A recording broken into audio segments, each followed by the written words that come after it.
여러분들은 세상에서 가장 중요한 가치, 사람을 행복하게 만들어주는 최고의 가치를 무엇이라고 생각을 하십니까? 과거에는 이런 가치들이 꽤나 다양했습니다. 어떤 사람들은 타인의 생명을 살리거나 또 혹은 복음을 전하는 일에 자신의 목숨부까지 걸 만큼 그것을 매우 중요한 가치로 여기는 사람들이 있었습니다. 또 어떤 사람들은 세상을 이롭게 만드는 학문, 기술 이것을 개발하는데 전생애를 바친 사람도 있습니다. 또 어떤 사람들은 미술이라든지 소설과 같은 이 예술을 통해서 사람들을 행복하게 만들었습니다.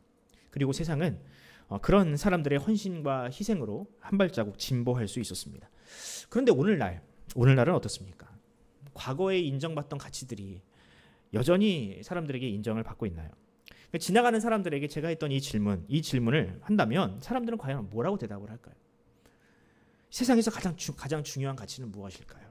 세상을 행복하게 만들어주는 가치는 과연 무엇입니까? 라고 물어본다면 어떤 대답이 돌아오겠습니까? 네. 얼마 전 미국의 한 여론조사 기관이 실제로 이 같은 질문을 가지고 선진국 17개 나라를 조사했다고 합니다. 이 설문에 대부분의 나라들이 1위로 가족이라고 대답을 했고요. 또 이어서 직업, 종교, 공동체라고 답을 했다고 합니다.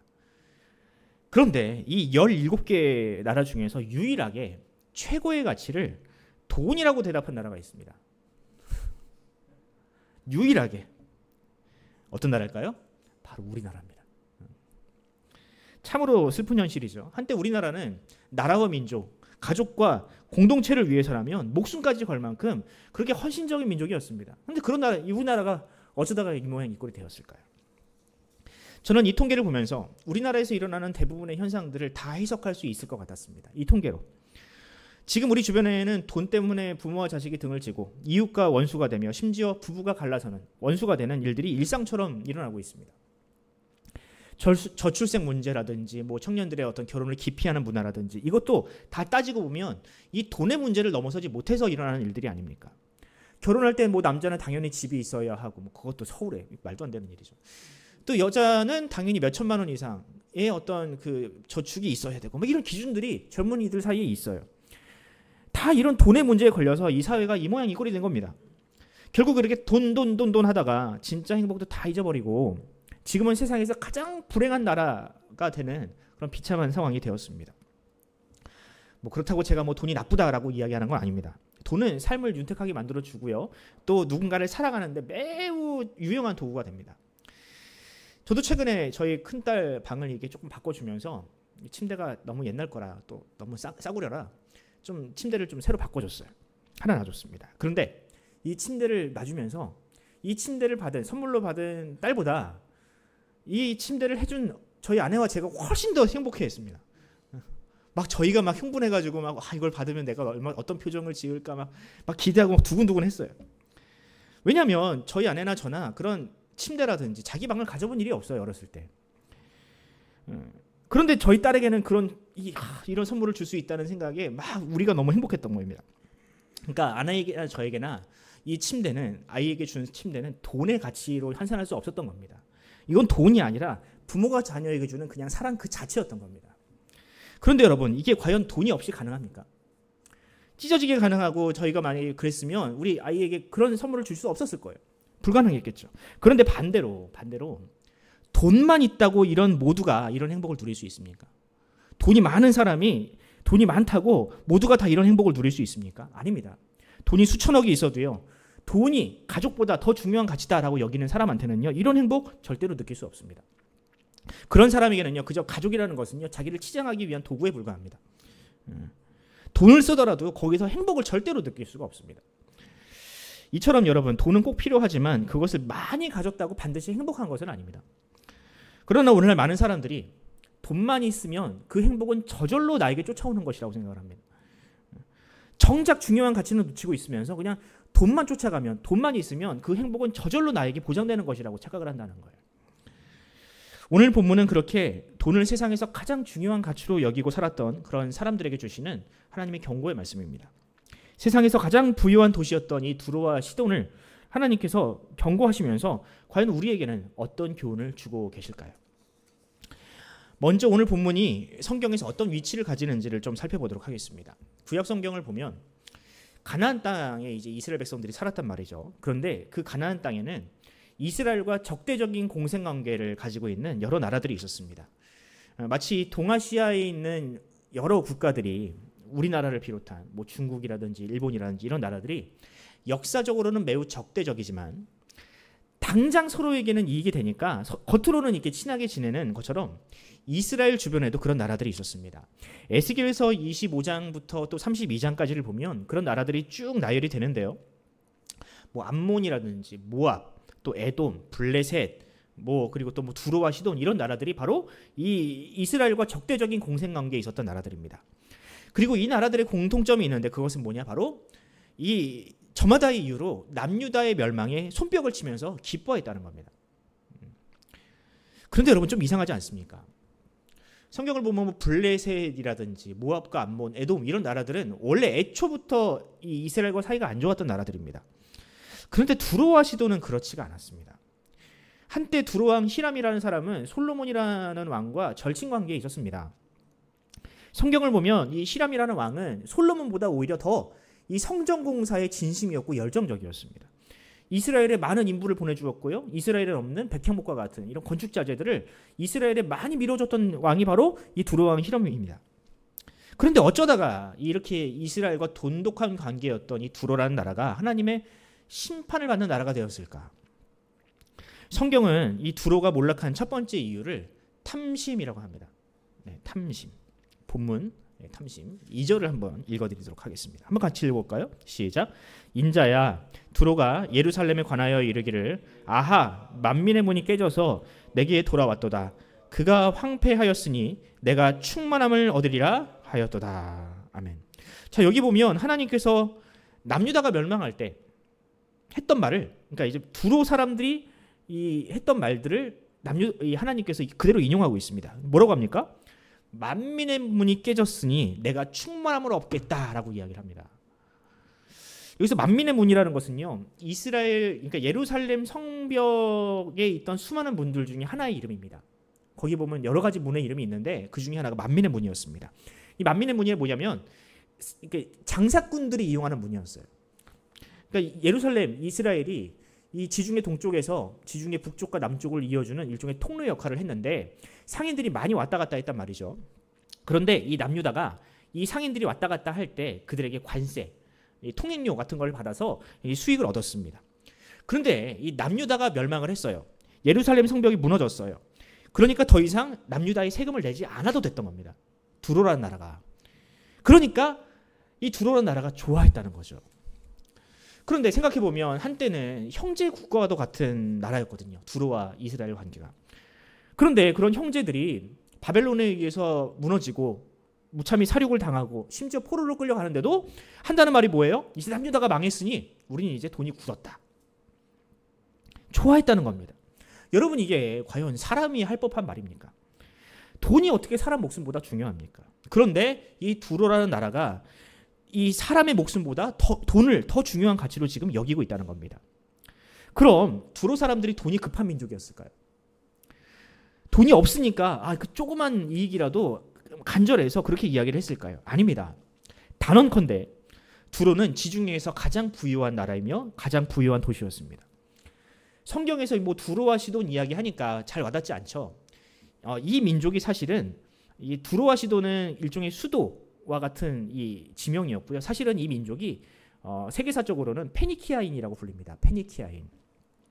아마 역사에 관심이 있는 분들은 이 페니키아인들이 당시 이 지중해에서 얼마나 막강한 민족이었으며 얼마나 발달된 문명을 일구었는지 알고 계실 겁니다.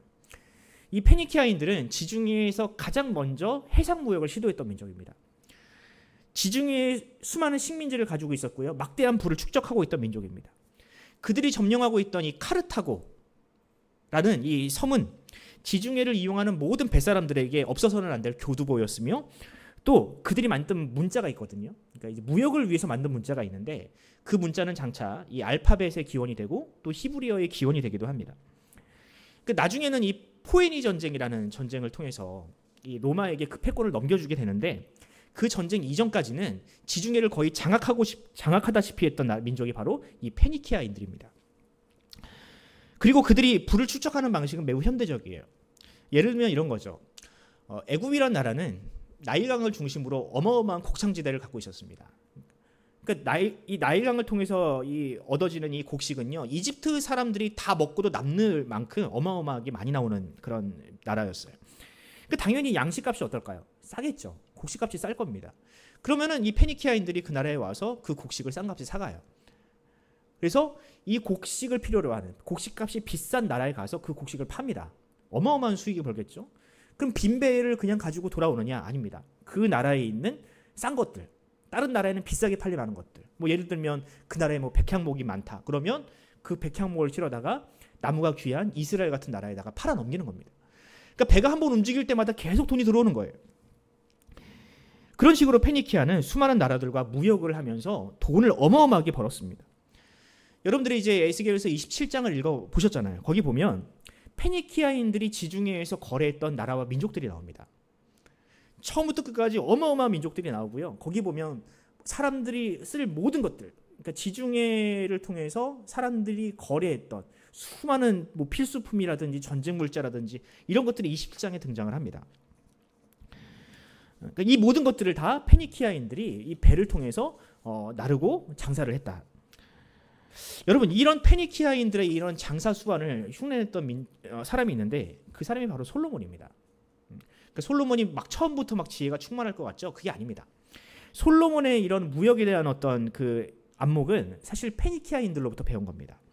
그러니까 솔로몬이 했던 무역 중에 하나가 말무역이었거든요. 그러니까 애굽에서 말을 사다가 그 말을 이 전차로 개조를 합니다. 그래서 그것들 뭐 바벨론이라든지 뭐 이런 나라들에게 팔아 넘겨요. 그 무역을 통해서 어마어마한 수익을 벌었거든요. 근데 이걸 누구한테 배웠느냐? 아까 얘기했던 이 절친 히람이라는 왕, 두루왕 히람에게 이 무역 기술을 배운 겁니다. 근데 여러분, 솔로몬이 말무역만 가지고도 돈을 어마어마하게 벌었거든요.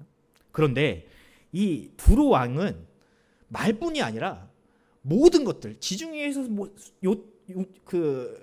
유통되는 모든 것들이 다 이 페니키아인들을 통해서 유통이 됐잖아요. 얼마나 많이 벌었을까요?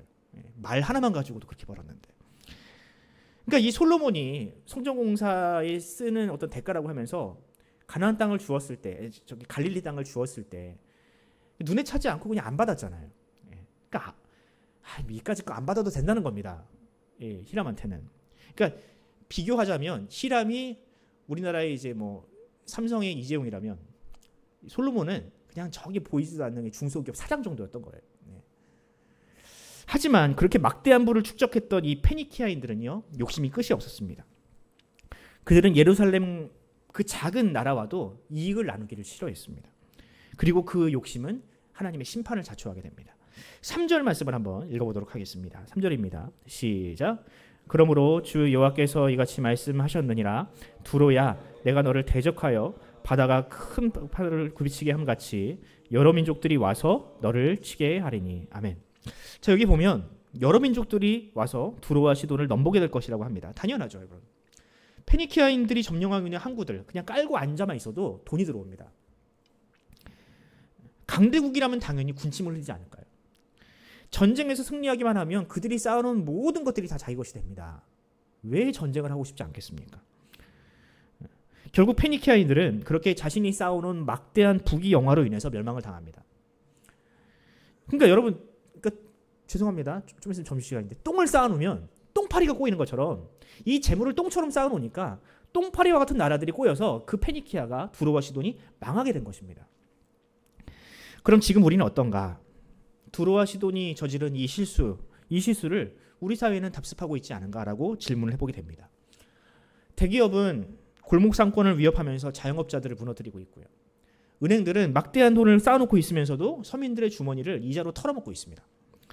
현금 부자들은 이 불경기가 와가지고 사람들이 막 집을 경매로 넘기는 그런 이런 안타까운 상황에서 싼 값에 집을 사다가 집값이 뛰면 그것을 팔아다가 마치 양털을 깎듯이 그렇게 서민들의 주머니를 털어가고 있습니다. 여러분, 이런 힘이 약한 사람들의 고열과 눈물을 빨아먹는 그런 방식으로 재물을 추적하는 이 방식은 세상이 볼 때는 너무나도 지혜로운 방식이죠. 너무나도 똑똑한 방식입니다. 하지만 이 방식은 하나님께는 너무나도 악한 방식이라는 겁니다. 예수님의 비유에서도 그런 부자의 비유가 나옵니다. 누가복음 12장을 보면 앞으로 이제 그 풍년이 들 것 같아요. 그래서 미리 창고를 열심히 지어서 큰 부자가 된 사람의 이야기가 나옵니다. 그리고 그 부자가 재물을 이렇게 쌓아놓고 하는 이 자백 그 독백이 나오는데요. 19절을 제가 읽어드립니다. 또 내가 내 영혼에게 이르되 영혼아 여러 해 쓸 물건을 많이 쌓아두었으니 평안히 쉬고 먹고 마시고 즐거워하자 하리라. 자, 이 독백을 들은 하나님께서 뭐라고 말씀하십니까? 20절 함께 읽어봅시다. 하나님은 이르시되 어리석은 자여 오늘 밤에 내 영혼을 도로 찾으리니 그러면 내 준비한 것이 누구의 것이 되겠느냐 하셨으니. 아멘. 여러분, 자신을 위해 재물을 쌓아두는 것만큼 어리석은 일은 없습니다. 결국 그렇게 부를 축적하기 위해서는 반드시 누군가가 궁핍해져야 하는데 하나님은 그런 부조리를, 그런 불균형을 절대로 용서하지 않는다는 거죠. 그러므로 사랑하는 성도 여러분, 젊을 때 열심히 일하십시오. 노후를 잘 준비하십시오. 저축도 많이 하시고요. 미래를 반드시 대비하시기 바랍니다. 여러분, 그건 절대로 죄가 되지 않습니다. 그러다가 중요한 것은 그럴 때 있잖아요. 이건 내 노력이 아닌데. 이건 내 의지가 아니고. 이건 내 어떤 기대하지 않았던 수익들이 발생하는 일들이 있지 않습니까? 내 능력 밖의 수익, 내 기대 밖의 수익이 발생하면 그것은 나의 공로로 취하기보다 연약하고 가난한 자들에게 그것을 흘려보내라는 하나님의 사인으로 이해하시기 바랍니다. 그것이 바로 여러분들과 우리를 지키는 일입니다. 탐심과 불의로 쌓아둔 재물은요, 마치 바벨론과 같은 그런 무서운 재앙을 끌어당기는 힘이 있습니다. 하지만 그것을 나누면 하나님은 여러분들을 통해서 하나님의 나라를 이루실 것이며 더 많은 것으로 청지기와 같은 바로 여러분들에게 더 많은 것으로 맡기실 것입니다. 바라기는 저와 여러분을 통해서 또 우리 교회와 가정을 통해서 그런 물질적인 풍요, 물질적인 복을 받기를 소원합니다. 그리고 그 복이 우리를 통하여 슬픔을 당하는 이웃들과 또한 안타깝고 가난한 자들에게 흘려보낼 수 있는 그런 축복의 통로로 우리가 사용되기를 간절히 소원합니다. 두 번째로 두로가 몰락한 이유는 바로 불의였습니다. 불의. 에스겔서 좀 넘어서 28장을 한번 볼게요. 28장 15절을 한번 읽어보도록 하겠습니다.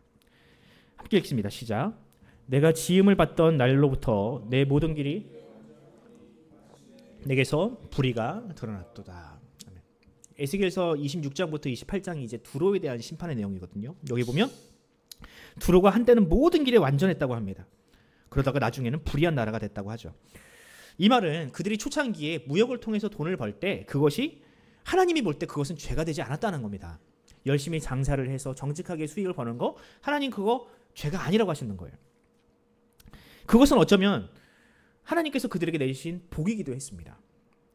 그럼 두로와 시도는 하나님으로부터 언제부터 이런 복을 받았는가? 바로 히람이라는 왕이 그 나라를 다스릴 때 그 부와 그 은혜가 정점이었습니다. 앞서 말씀드렸듯이 히람이라는 왕은 솔로몬과 친하게 지내면서 솔로몬이 짓는 이 성전에 큰 관심을 보였습니다. 거기에 뭐 자재도 보내주고 사람도 보내주고 돈도 지원해주고 막 그랬거든요. 그런데 여러분, 이 두로 왕 히람이 여호와 하나님에 대한 신앙이 요만큼도 없었다면 과연 그 일을 했을까요? 하나님에 대한 관심이 요만큼도 없었다면, 그 신앙이 요만큼도 없었다면 과연 그가 자기 사지를 털어서 그렇게 성전을 지는 일에 열정을 부렸을까요? 아니죠. 나중에는 이 솔로몬이 주는 땅도 그냥 됐어 그냥 내가 그냥 받은 셈 치키 이랬다니까요. 그러니까 그 어떤 대가 계산도 하지 않고 이 성전 공사에 동참했던 왕이 바로 히람입니다. 하나님은 그런 히람에게 복을 내리셨고 그때까지만 해도 이 두로라는 나라의 부귀영화는 끝나지 않을 것 같았습니다. 하지만 해가 차면 기울듯이 이 나라가 부강해지니 이 두로도 망가지기 시작을 하는데요. 이 히람의 아들 때부터 아버지가 이룬 이 부귀영화로 인해서 이 권력 투쟁이 일어나기 시작을 합니다. 그리고 그렇게 왕권이 약해진 사이에 엣발이라는 사람이 이 왕을 죽이고 새로운 정권을 창출을 하는데, 엣발 이름에서 알 수 있듯이 바알과 관련된 사람이겠죠. 예. 그러니까 엣이 이제 위드란 뜻입니다. 그러니까 바알과 함께하는 사람, 이런 뜻을 가지고 있는데, 이 사람이 누구냐? 그러니까 바알 제단을 지키던 제사장이었습니다. 그러니까 그 사람이 뭐 귀족도 아니고요, 뭐 대단한 사람이 아닙니다. 그런데 이 바알 제사장으로서 가만히 지켜보고 있다가 왕들이 지들끼리 치고받고 싸우니까 그들을 다 죽여버리고 스스로 왕이 된 사람입니다. 평생을 제사장으로 그냥 살던 사람이 갑자기 왕이 됐어요. 나라가 온전하겠습니까? 본래 이 지도자라는 사람이 새롭게 등극을 하면 자기가 제일 잘하는 것으로 대중에게 인정을 받으려고 해요. 바알 제사장이 제일 잘하는 게 뭘까요? 바알에게 제사를 드리는 구타하는 일입니다. 그러니까 추측컨대 이 엣발이라는 왕을 통해서 온 나라가 아마 구판이 벌어졌을 겁니다. 무속이 지배를 당했을 겁니다. 여러분, 제가 이걸 제 나름대로 추측하는 거지만 그 증거가 있습니다. 뭐냐면 엣발의 딸이 있었거든요. 이 엣발의 딸이 누구냐면 성경이 가장 큰 악녀로 지목하는 이세벨입니다. 그러니까 북이스라엘은 이 솔로몬 때부터 유지되던 이 두로, 이 페니키아와의 어떤 이 우호 관계를 계속해서 유지하고 싶어 했습니다. 비록 이 두로의 정권이 바뀌고 왕이 바뀌었지만 여전히 그 나라는 부강했으니 그 나라의 경제력, 그 후강을 잇고 싶어서 이 북이스라엘과 두로가 이제 협력 관계를 맺습니다. 동맹을 맺어요. 그리고 이 엣발의 딸이었던 이 이세벨을 북이스라엘의 왕비로 이제 추대함으로 혈연 관계를 맺게 되는 겁니다. 북이스라엘의 왕비가 된 이 이세벨은 엣발의 딸답게 북이스라엘에서도 바알 전도사로 맹활약합니다. 그러니까 왕비였지만 사실 왕비가 아니에요. 거의 왕이나 마찬가지인 거예요. 그러니까 넘버 원인 겁니다. 사실 아합은 저기 사실 세컨드고요. 넘버 원은 이세벨입니다. 왜? 두로라는 나라의 후광을 가지고 있으니까. 그렇게 왕과 같은 권력을 휘두르는 이세벨은요, 북이스라엘에서 여호와 신앙을 가진 사람들을 탄압하기 시작을 했고요. 사람들의 마음을 하나님으로부터 멀리 떠나게 만들었습니다. 온갖 쾌락과 또한 재물을 투입을 해서. 여러분, 이 이세벨의 이런 전략 누구한테 배웠을까요? 자기의 전략이 아닙니다. 아버지한테 배운 겁니다. 그 아버지 엣발이 두로를 그렇게 점령을 하고 정신적으로 영적으로 타락시켰던 겁니다. 이세벨은 그것을 그대로 답습을 한 겁니다. 그리고 또 이세벨의 딸 누구예요? 얼마 전에 설교했던 아달랴. 똑같이 했어요. 남유다에서. 북이스라엘 사람들이 이 이세벨이 약속하는 이 돈과 권력과 쾌락의 힘 앞에 속수무책으로 넘어졌듯이 두로 역시 그렇게 엣발 앞에 무릎을 꿇었을 겁니다. 북이스라엘 사람들이 이세벨의 폭정에 눈을 감은 것처럼 두로 사람들도 이 불의한 방식으로 정권을 잡은 이 엣발의 어떤 불의를 눈 감았던 겁니다. 그 권력자가 온 나라를 바알이라는 미신으로 물들이고 나라를 경영할 능력이 전혀 없음에도 불구하고 용기 있게 나서는 사람이 아무도 없었던 겁니다. 그렇게 불의와 손잡고 나니 그 나라가 순식간에 망가집니다. 이전에는 정직한 상인으로 인정받던 이 페니키아인들, 두로 사람들, 나중에는 그 지중해 사람 모든 사람들이 다 이 두로의 멸망, 페니키아의 멸망에 박수를 치게 되는 겁니다.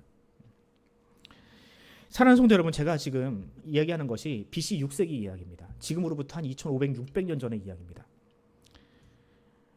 그런데 왜 자꾸 저는 오늘날 우리를 보는 것 같을까요? 저만의 착각이길 바랍니다. 제발 그랬으면 좋겠습니다. 두로의 문제는 물질과 돈의 노예가 되어서 그것을 지키기 위해서라면 어떤 불의와도 손잡을 수 있었던 바로 그 사람들의 문제였습니다. 설사 지도자가 불의하다 할지라도 부정한 방법으로 정권을 잡았다 할지라도 그것이 나와 직접적으로 관계가 없으니 그냥 눈 감고 넘어갔던 바로 무관심이 그들의 어떤 멸망을 불러왔습니다. 나라의 시스템이 망가지고 내 곁에 있는 사람이 죽어나가도 나와는 상관없는 일이니 일단 나만 살고 보자는 생각으로 그들은 눈을 감았습니다. 그러다 결국 그 무관심과 불의가 자기 자신을 삼켜버렸던 겁니다. 나치즘이라는 이 독일의 나쁜 이데올로기, 독한 이데올로기가 독일을 잠식할 때도 마찬가지였습니다. 독일 교회와 성도들과 또 목회자는 나치즘의 위험성을 분명히 알고 있었습니다. 하지만 그들은 나치와 목숨 걸고 싸우지 않았습니다. 적극적으로 싸우지 않았습니다. 그러다 결국 나치가 독일을 점령하고 삼키고 교회가 핍박을 당하는 순간 뭔가 잘못됐구나 깨닫게 됩니다. 그리고 마틴 니밀러 목사님은 이런 글을 남겼습니다. 나치가 공산주의자들을 덮쳤을 때 나는 침묵했다. 나는 공산주의자가 아니었기 때문이다. 그 다음에 그들이 시민당원들을 가두었을 때 나는 침묵했다. 나는 시민당원이 아니었기 때문이다. 그 다음에 그들이 노동조합원을 덮쳤을 때 나는 침묵했다. 나는 노동조합원이 아니었기 때문이다. 그리고 결국 그들이 나에게 닥쳤을 때는 나를 위해 말해줄 이들이 아무도 남아있지 않았다.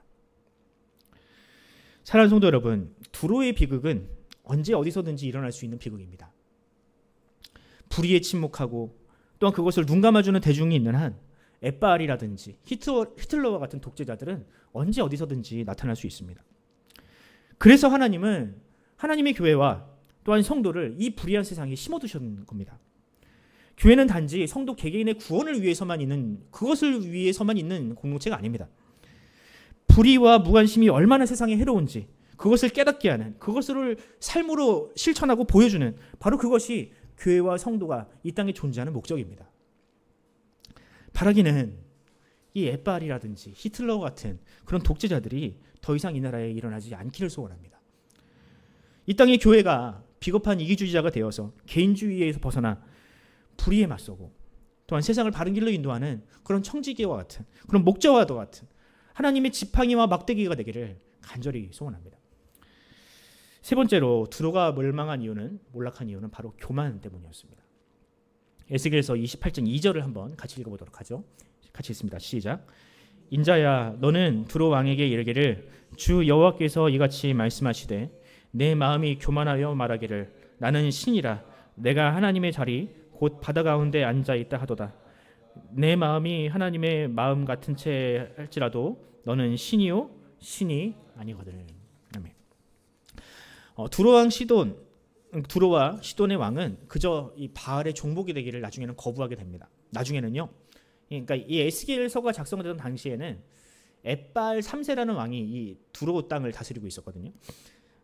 그는 이 막강한 부와 권력을 이용해서 스스로를 신이라 이제 격상하게 됩니다. 자신을 격상시켜요. 그 본문을 보면 마치 자신이 하나님이라도 된 것처럼 이야기를 합니다. 자신이 없으면 지중해 그 어떤 나라도 살 수 없다라는 교만한 말을 하는 거예요. 그러니까 일면 이 말은 진리를 담고 있습니다. 사실 이렇게 오늘날에도 이 중동에서 기름 안 팔면 세계 경제가 올수덕되잖아요. 우리나라에서 반도체 안 팔겠다. 뭐 대만이라든지 이런 나라들이, 뭐 TSMC라든지 이런 나라들이 반도체 안 팔겠다 이러면 온 세계 경제가 올수덕됩니다. 그러니까 마치 이 지중해에서 무역을 하던 이 페니키아, 두로와 시돈이 그렇다는 거예요. 나 이제 무역 안 해, 나 이제 장세 안 하면 이 지중해가 그냥 끝장나는 겁니다. 그러니까 나는 신일 수도 있겠다. 나는 지중해를 꽉 잡고 있으니 나는 신과 같은 존재일 수도 있겠다라고 엣바알이 생각했다는 거예요. 그리고 이런 사람들이 우리 주변에 꽤 많습니다. 아주 작은 성공을 거진 사람, 그냥 운이 좋아서 무언가 이룬 사람, 이렇음에도 불구하고 마치 내가 잘나서 내 능력으로 이렇게 성공한 것처럼 그렇게 거들먹대는 사람들이 우리 주변에 꽤나 있습니다. 그저 돈이 많을 뿐인데, 그냥 돈이 많을 뿐인 거예요. 근데 마치 자신의 말은 다 진리이고 나는 모든 지혜를 통달하는 사람인 것처럼 그렇게 교만한 사람들이 우리 주변에 꽤나 많습니다. 엣바알 3세가 딱 그런 사람이라고 합니다. 그럼 하나님께서 이런 교만한 왕을 그냥 두시느냐? 아닙니다. 28장 8절 한번 같이 읽어보도록 하겠습니다. 같이 시작. 또 너를 죽임을 당한 자의 죽음같이 바다 가운데서 죽게 하리라. 아멘. 하나님의 심판은 어김없이 일어났습니다. 그리고 그 심판의 대상은 결코 엣바알에 국한되지 않습니다. 엣바알의 교만에 편승하여서 하나님보다 물질을 더 중요한 가치로 여겼던 그 두로 사람들이 모두가 다 심판의 대상이었고요. 그리고 이 교만은 우리에게도 있습니다. 교만이라는 이 죄는 사단으로부터 시작되어서 온 세상을 감염시킨 무서운 질병입니다. 이 질병은 우리 안에도 있다니까요.